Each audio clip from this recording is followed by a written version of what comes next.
What's up to all my freelancers and creatives? This is Nathan, and in this video we are going to dive into how to stand out as a freelancer. But in order to stand out, you have to know the climate of the market as well as the difference between a freelancer, a consultant, and an agency. Before unpacking this topic, it's important to understand the context of what a freelancer truly is. So let's start with a definition. Being a freelancer involves creating value with a creative skill and offering that skill to a number of different companies, since you have the freedom to work with different clients. Not only do you have the freedom to work with different companies and clients, but I also like the way Seth Godin puts it.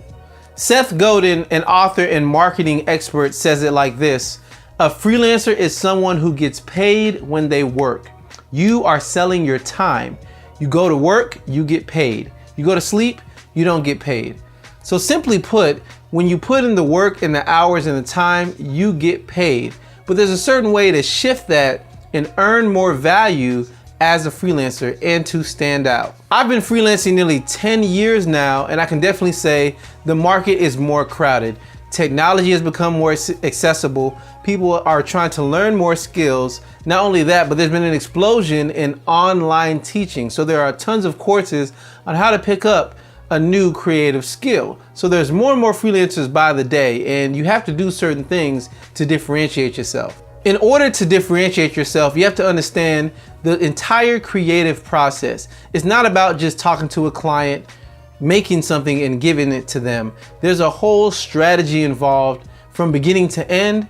And once you understand the creative process, you can see how to be successful and rise above all the others. The creative process goes something like this. So imagine a cycle or a circle, and on this circle, it's just gonna go in a continuous cycle for each step. So the first step is planning and strategy. You are going to strategize, meet, and understand what it is that you need to accomplish. Then you actually have to create those assets, those things that you need to better help you execute on that strategy. But not only that, you have to actually move forward and execute on what that plan is using the assets you created.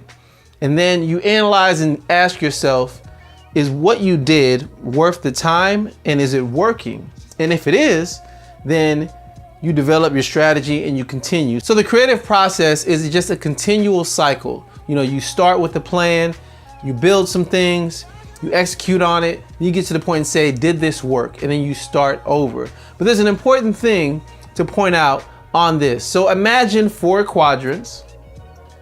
We talked about planning earlier, we talked about creating, execution, and then analyzing. So we talked about that, but imagine 4 quadrants. And in the first quadrant on the upper left-hand corner, you have planning and strategy. This is where you work with the client to understand their business goals and their customers, and then you craft a plan forward to accomplish those things and help them reach their goal. Then you move on from there to the quadrant on the upper right-hand corner. This is the creation or development part of the creative process. So this is the creation of assets to be used in a product, a marketing campaign, or to enhance the sales funnel or whatever the funnel is for the particular goal. Once you have that, you move to the bottom right, which is execution, or sometimes marketing. This is the deployment of those creative assets that you developed or you made based on the strategy to ensure that the target audience is being reached. And then finally, you have to ask yourself, did it work? In the bottom left-hand corner, you have analyzing and optimization. So you review customer feedback, how they interacted with those creative assets, and you get their reactions, and you realign and ask yourself, was there an adequate return on investment? Those are the 4 quadrants of the creative process, the entire creative process. But there's something else going on here. You can also see in this representation where a freelancer lies, where an agency lives, as well as where a consultant lives. Let me explain. Taking a look at this graphic again, on the left-hand side, you have planning and strategy and analyze and optimize. And pretty much this is where consultants live. So a consultant, a company is going to seek you out because they have a goal they want to accomplish, but they want some expertise on someone who's been there or knows how to get there, and they want to not waste their time, not waste their money, and chart the best craft forward. So if that's the case, consultant is going to do certain things like discovery or research, maybe some user experience. They're going to talk about the brand and the positioning of the company. They're going to create a strategy. All of those things are going to go into planning, or basically helping a company quickly validate whether what they wanted to do is worth their time. A consultant can not only help with the planning, but they may also help looking at where a business currently is and move them forward towards where they want to be, or tell them what to change. And that takes analyzing and optimizing. So they may perform some type of audit. It could be of their marketing, it could be of their product or production, and they're going to probably produce a report. Using something like Google Analytics is an example of this. They may look at Google Analytics and provide feedback on what needs to change on the website. They may do some A/B testing, some surveys, or user testing. This is where consultants live, on the left-hand side. But there's something else to note. There's also still the right-hand side. This is where freelancers live.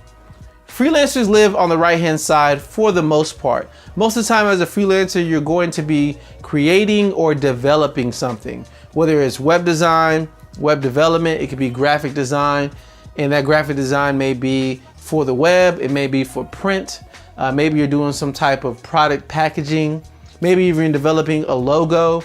There's just many things that go into the creation and the development, even copywriting, editing, or audio production. That's what you're going to do as a freelancer. You're going to fall into the category of creating, but you're also going to execute or do some type of production on behalf of the company. This may be executing what the actual marketing campaign is. This may be a part of a social media strategy or pay-per-click advertising online, or you make banner ads, or maybe you're helping them develop a podcast for their marketing. Whatever it may be, normally on the right-hand side, that's where freelancers live. You're on the right-hand side and you're working with those particular clients to help them execute on what a strategy is.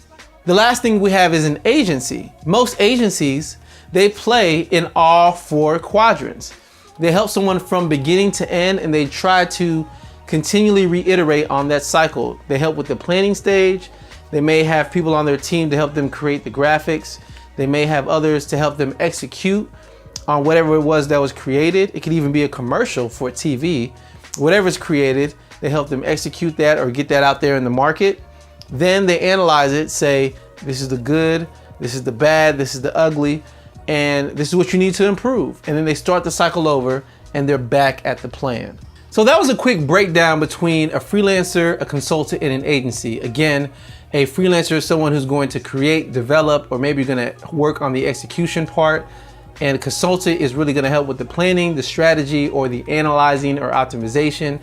And an agency is trying to do all of the above to work and help their clients. So as a freelancer, if you want to rise above all the rest, you need to get paid not only for your ability to do a specific creative skill, but you also need to get paid for your mind and your thinking. So remember, as a freelancer, you're on the right-hand side. You're producing, you're creating, but what can you add on the left-hand side that'll help you be that much more dynamic and looked upon as a consultant? What can you do in terms of strategy? What can you do in terms of maybe producing something and then doing an after campaign report?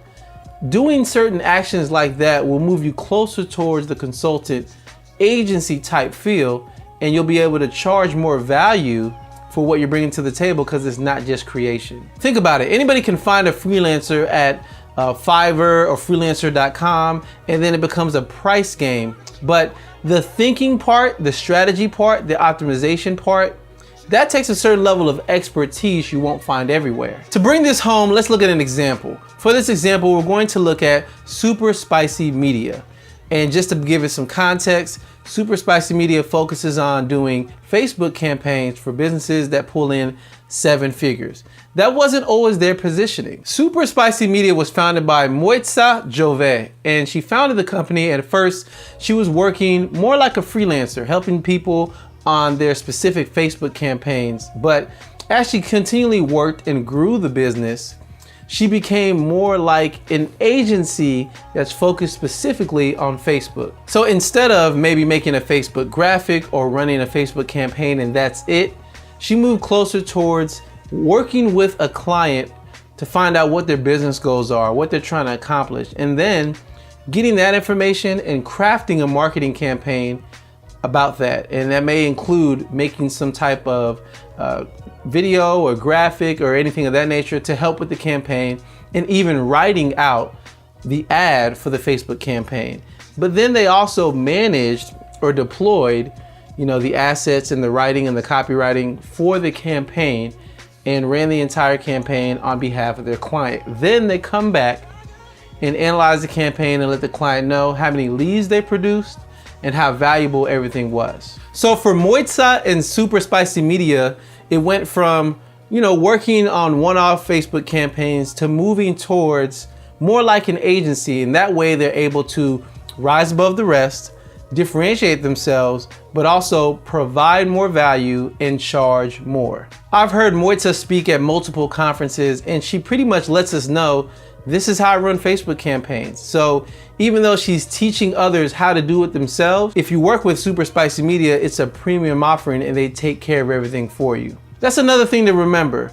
Taking care of things for the customer and just to make it easy for them, and then you come back with results, versus doing a simple task and then you hand it to them for them to do the rest of the work.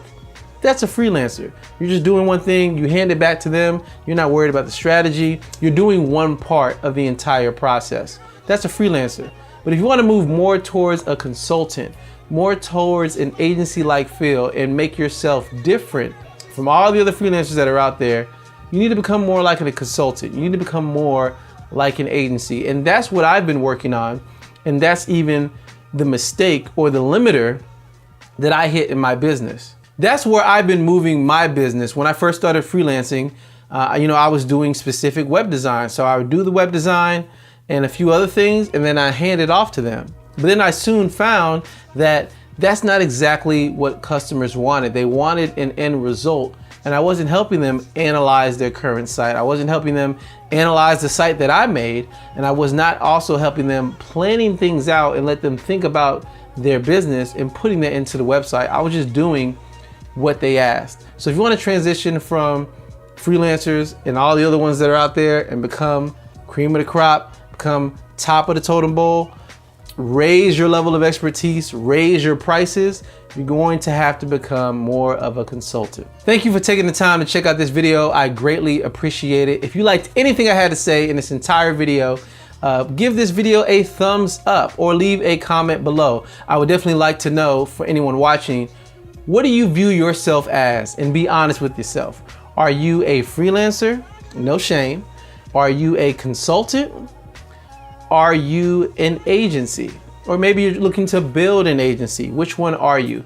But if you're not sure which one you are, where do you want to move your business towards? I mentioned that I started as a freelancer and I moved more towards consultant and started analyzing things and providing more value that other freelancers don't. And I was able to increase my prices and be perceived as more valuable. Now that we're armed with this information, it's our responsibility to go out and put it to use. Well, until the next one, I will catch you later. See ya.